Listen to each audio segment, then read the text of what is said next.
I'm Miss Denise. Today I'm here to show you how values, light and shade, can make your drawings appear three-dimensional or 3D. Value in drawing creates form and makes things look more realistic, whereas drawings without value look flat. Let's explore that now with our lesson. We are going to do a still life lesson. 3 important parts to drawing a still life, and by the way, this is what a still life looks like. It's just some objects on a table. But 3 rules or important parts about the still life are overlap,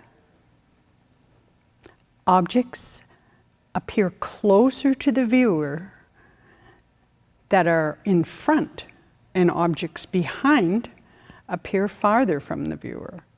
And the magic of overlap gives us that power to make things look behind and in front. Hierarchy. That means that objects closer to the viewer, okay, by the way, the viewer is us, okay? We're viewing, so that's who the viewer is. Objects closer to the viewer are lower on the paper. So down here, in hierarchy, this H would be closer to the viewer, you or me, and the Y would be the farthest from the viewer.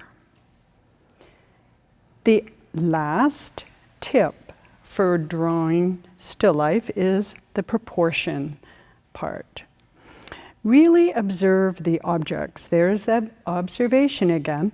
Really observe the objects you're drawing to make sure they're in proportion to one another.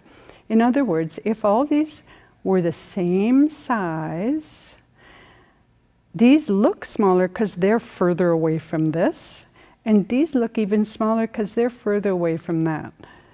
Proportion is how you draw things in relation to one another. Now we're going to set up and draw our own still life. So I want to just show you how to do that before you start, okay?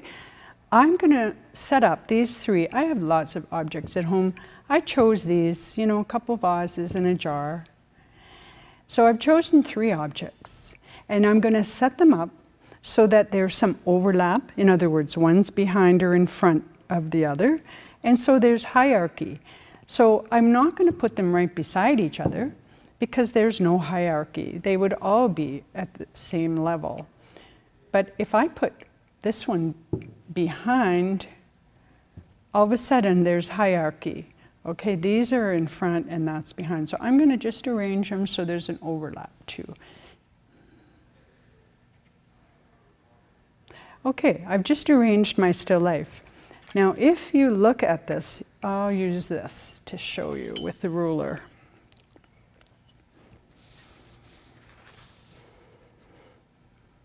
This is the bottom of our paper. So I'm going to do it this way. Well, I guess not. I'm going to do it this way. This is the bottom of the paper. So this is the furthest, the closest to the viewer. This one. This is a little further away from the viewer. That's a lot farther away from the viewer in terms of hierarchy. In terms of proportion, I'm observing, this is shorter than these are. These are almost the same height. Also, this is skinnier. Well, this is about as skinny as this is right here. And these are almost as wide as each other. So now I've just observed and I'm imagining how they're going to go on my paper. I am also looking at one more thing that I have to mention, and that is light source. So right now, the light's coming from a lot of directions. But I can see mostly light coming from this side, and I actually see shadows on the table. When you're at home setting this up yourself, you can just have a flashlight over here and really make the light hit this side and make the shadows really dark. But I'm not going to worry about that. It's good to do that sometimes so you see how shadow and light works. It's very important. But I'm just going to wing it. First thing I'm going to do is draw my table. Now I'm going to draw my table line. I'm going to put it up here because I need enough room to put everything on the table. I'm going to start with drawing what's closest to the end, to the viewer. Remember, closest to the viewer? I'm going to draw an elliptical shape. Remember those elliptical lessons? They come in handy now. I'm going to draw this little object on first. I'm just sketching it in, not going to do the whole thing right now. Making sure I get my proportions right and my placement right. Now this one kind of goes up. It's a little further back. So I'm going to draw it here. It's about the same size. So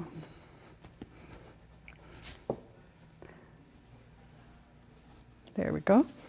And it's a little taller than this one. So I'm going to draw a little taller. The opening is about the same though. And now behind it, because of overlap, we're going to have another jar, a vase, and it's going to be the base is smaller. So I'm going to draw it there. It's going to be about as high as this proportion-wise, and I'm going to lay it in right there.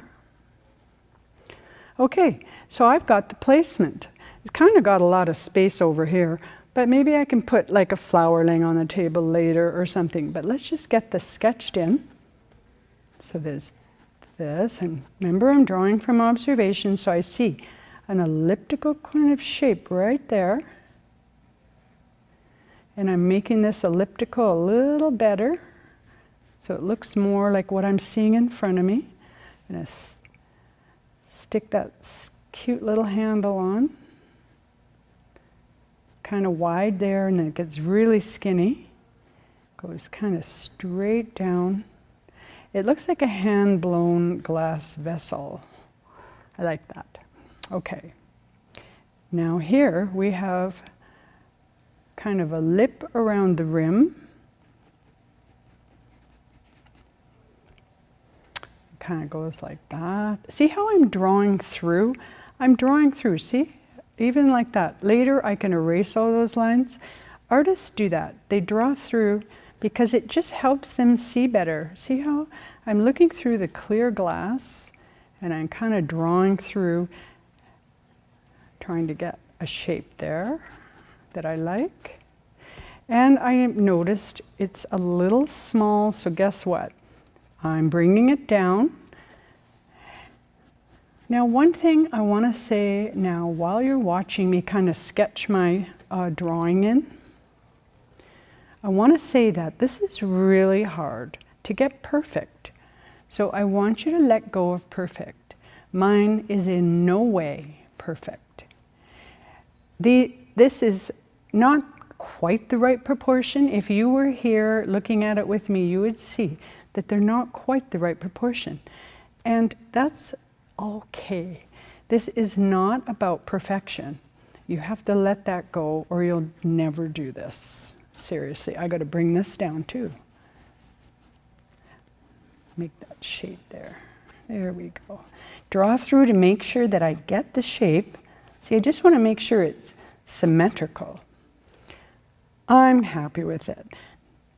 I have a little teeny weeny eraser, which I love because it helps me erase some of these lines where the bigger eraser is really hard to use. So here I go. I'm erasing some lines before I go over my drawing with Sharpie. And yes, that's what I want to do. So I don't want to see this, right? This one that I drew through. I don't want that elliptical. I don't want that elliptical or that or that or that. Getting rid of the lines. This is kind of on not quite the right angle. I'm adjusting it. And I'm doing this before I lay the Sharpie on so I don't get confused and go over the wrong lines. Okay. Oh, and this one. Don't want that there. Yeah, these are really fun. They're just like a mechanical pencil. It's kind of like a mechanical eraser. So now I'm going to go over my lines with Sharpie. Now, I don't have to do that. I can also shade in black and white. But I did that before. So this time I'm going to use the Sharpie. Now that I was so careful drawing this, I have to be kind of careful with my Sharpie. And in fact, I just chose to use a skinnier pen. I like to do my elliptical as well. So I'm going to turn it on an angle, my paper, and try and get the best elliptical shapes I can. Go over my lines.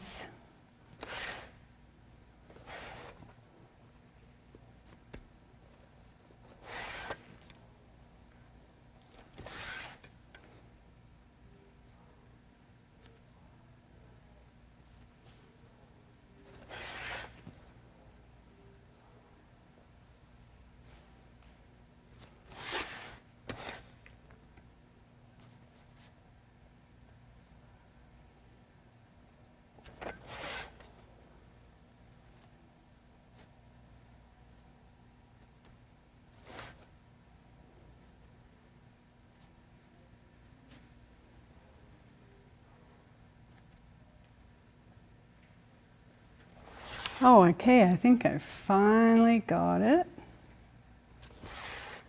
And one more little thing, these are glass, so I can kind of see through a little bit.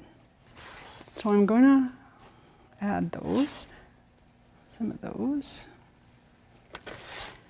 Now I'm going to do my table line with the Sharpie.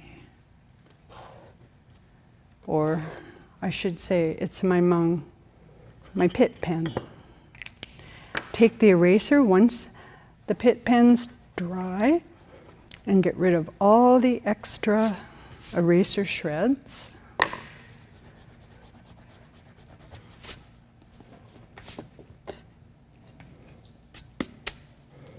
And now you're ready to draw your still life.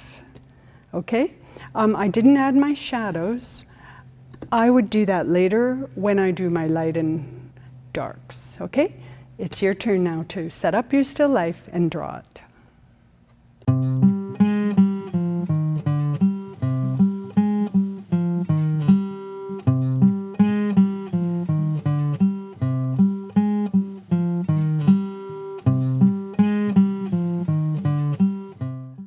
Okay, so I hope you drew your still life and you've got your shapes all ready to finish.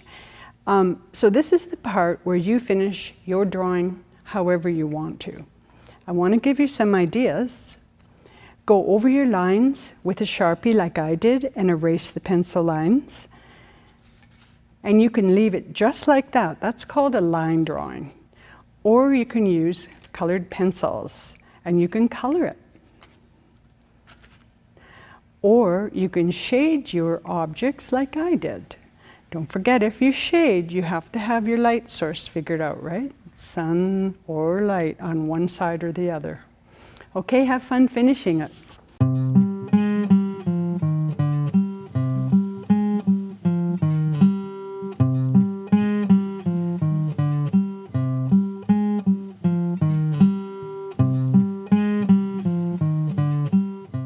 I sure hope that you enjoyed yourself drawing from observation and making a still life.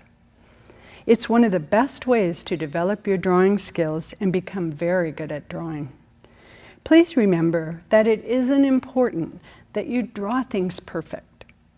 That is way too hard, and even I can't do that. And I'm supposed to be the art teacher. Perfection is not the goal here. What is important is to develop both your hand and eye coordination and your perception, or your seeing ability. This always calls for practice, and even for someone like me who's been drawing her whole life, I still practice and enjoy learning new things. Please resist any urges to throw your drawings away. Well, once in a while, it's okay if you really must. Instead, keep them safe in a sketchbook or portfolio where they can remain undamaged. Date your work. Every year you can look back at how much your skill has improved and you'll feel encouraged.